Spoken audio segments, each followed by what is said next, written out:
nous allons commencer notre potager en pot pour terrasse, balcon, endroit exigu. Il suffit d'un pot à rétention d'eau, mais aussi un pot normal peut très bien aller, dans le sens que ce qui est pratique ici, c'est que vous avez la possibilité de mettre de l'eau en réserve. Si vous n'avez pas ce pot à rétention d'eau, vous pouvez avoir une coupelle qui ferait très bien l'affaire. Je vous renvoie pour le mélange de terre à la vidéo subséquente, les pots aussi, et aujourd'hui nous allons simplement remplir et planter. Moteur.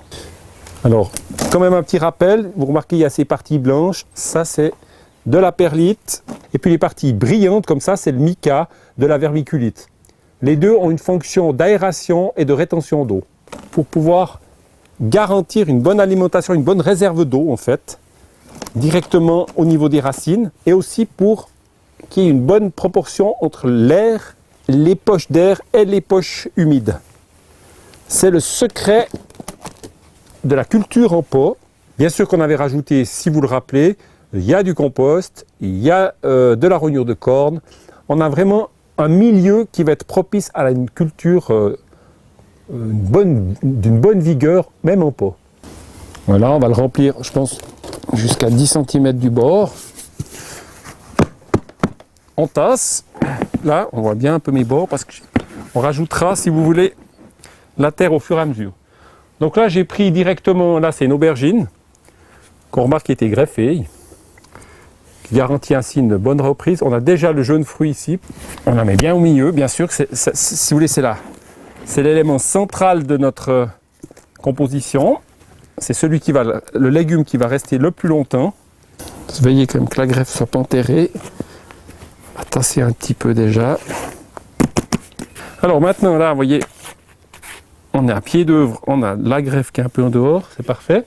Là, j'ai profité d'avoir, pour une culture plus courte, on va mettre dans chaque coin, là, j'ai 2 laitues de morge et puis 2 basiliques. Alors là, c'est des plants motés, donc il ne faut pas trop les enterrer pour éviter la pourriture. Alors le moment de la plantation, c'est toujours c'est le couronnement.